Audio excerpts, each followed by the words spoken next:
J'apprends les 20 langues de la Coupe du Monde 2026. Il y a une date que j'ai mise dans mon calendrier il y a plus de 10 mois. Le 11 juin 2026. C'est aujourd'hui. Coupe du Monde de foot, États-Unis, Canada, Mexique. 48 équipes, 104 matchs, 1,5 milliard de téléspectateurs. Et moi, ce matin-là, je vais ouvrir mon téléphone. Et je vais pouvoir parler avec tous ces gens. Pas juste hello, pas juste merci, vraiment parler. En allemand, en arabe, en coréen, en norvégien et même en ouzbek. 20 langues, 20 mondes. Moi c'est Bernard et cette vidéo va changer la façon dont vous regardez le foot. Laissez-moi vous dire quelque chose que personne ne dit jamais. La Coupe du Monde, ce n'est pas seulement un événement sportif. C'est aussi le plus grand laboratoire de langues vivantes de la planète. Cette année, c'est exceptionnel. 48 nations se concentrent au même endroit. Des fans arrivent avec leurs drapeaux, leurs chants, leur nourriture, leur histoire et leur langue. Pendant un mois et demi, la planète parle simultanément. La majorité des gens regardent ça à travers un écran. Moi, cette fois, je veux être de l'autre côté. Alors voilà ce que j'ai décidé. J'ai pris les langues de toutes les équipes qualifiées en 2026. Allemand, anglais, arabe, bosniaque, croate, coréen, espagnol, farsi, japonais, néerlandais, afrikaans, flamand, norvégien, ouzbek, papamiento, portugais, suédois, tchèque, turc. 20 langues. Et j'ai construit des ressources débutantes gratuites pour chacune d'entre elles. Disponibles en ligne, sous cette vidéo, pour tout le monde, sans exception. Parce qu'une langue, ça n'appartient à personne. Vous voulez la vérité sur ce projet? Au départ, c'était une idée un peu folle, à 3h du matin. J'avais regardé un match de qualification de la Croatie. Et je ne savais pas un mot de croate. Zéro. Le vide sidéral. Et les supporters dans les tribunes chantaient. Quelque chose. Quelque chose d'intense, de viscéral. Je ne comprenais pas les paroles. Mais j'ai senti que c'était important. Ce soir-là, j'ai compris que l'ignorance d'une langue, c'est une amputation émotionnelle. Parlons des langues maintenant. Parlons des langues une par une. Parce que chacune a une histoire qui vous fera tomber de votre chaise. L'allemand d'abord. 100 millions de locuteurs natifs. La langue de Goethe, de Bach, de Beethoven. Mais aussi la langue la plus parlée de l'Union européenne. Un fait que presque personne ne sait, en 1776, le Congrès américain a bien failli choisir l'allemand comme langue officielle des États-Unis. Le vote final, 42 pour l'anglais, 41 pour l'allemand. Une voix de différence, une seule voix. L'histoire aurait pu être entièrement différente. L'arabe maintenant.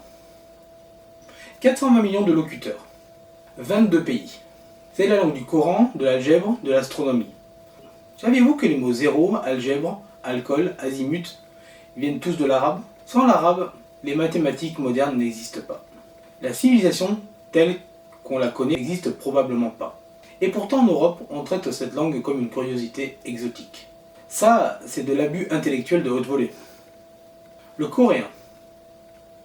Voici quelque chose de dingue. En 1446, le roi Sejong de Corée a réuni une équipe de savants. Leur mission, inventer une écriture. Pas adapter, pas emprunter, inventer. En partant de zéro. Le Hangul est né. 24 caractères, conçus scientifiquement pour la phonologie coréenne. Résultat, la Corée du Sud a le taux d'alphabétisation le plus élevé du monde. 99,9%. Une écriture inventée par décision politique il y a 580 ans. Incroyable, non? Le japonais. 3 systèmes d'écriture en parallèle. Hiragana, katakana, kanji. Les enfants japonais apprennent à lire pendant 6 ans en école primaire. 6 ans pour maîtriser leur propre langue écrite. Et ils le font quand même. Tous. La discipline comme culture, la culture comme discipline.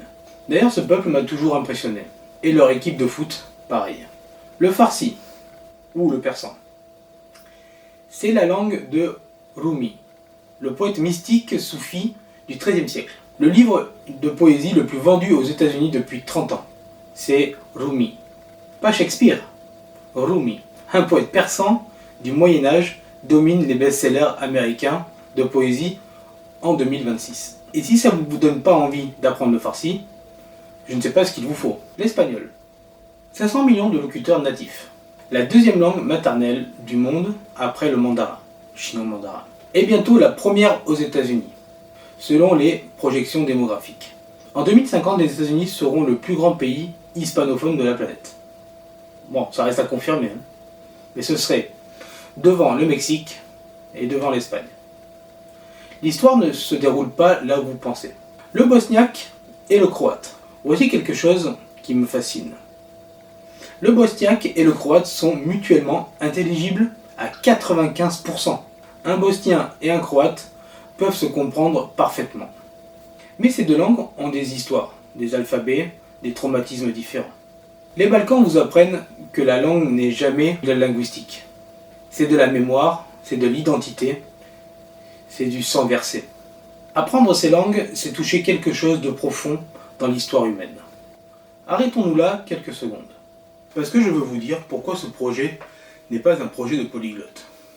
Je parle 6 langues, c'est bien, mais ce n'est pas ce dont je parle ici. Je parle de quelque chose de plus simple et de plus puissant. Je parle de la première phrase, du démarrage. Pas la maîtrise, pas la fluidité, pas l'accent parfait. La première phrase dans la langue de quelqu'un.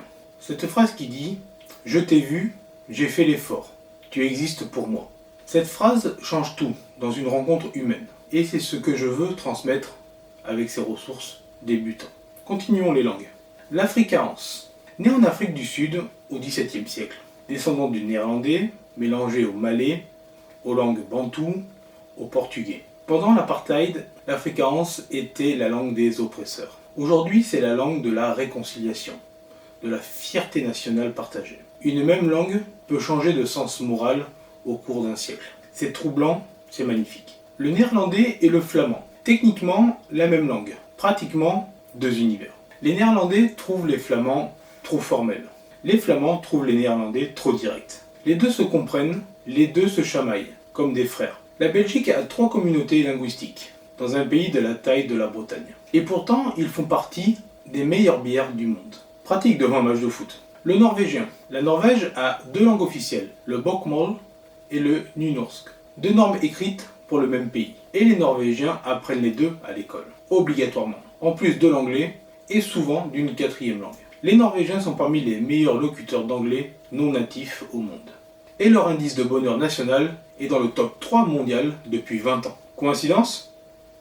Je ne crois pas aux coïncidences. L'ouzbek, 35 millions de locuteurs en Asie centrale. Depuis 1991, l'ouzbek a changé son alphabet 3 fois. Cyrillique sous l'URSS, latin après l'indépendance, modification en 2019. 3 alphabets en 30 ans. Un peuple entier qui réapprend à écrire son nom. Imaginez ça. Imaginez devoir réapprendre votre prénom à 40 ans. La langue comme acte politique radical. Le papiamento, la langue que presque personne en Europe ne connaît. Parlé à Curaçao, Aruba, Bonaire, créole né du mélange de l'espagnol, du portugais, du néerlandais, de l'anglais, des langues africaines et des langues des Arawaks. 6 langues fondatrices, une seule langue née. Le papiamento, c'est la preuve vivante que les langues ne meurent pas. Elles se transforment, elles fusionnent, elles survivent, comme les peuples qui les parlent.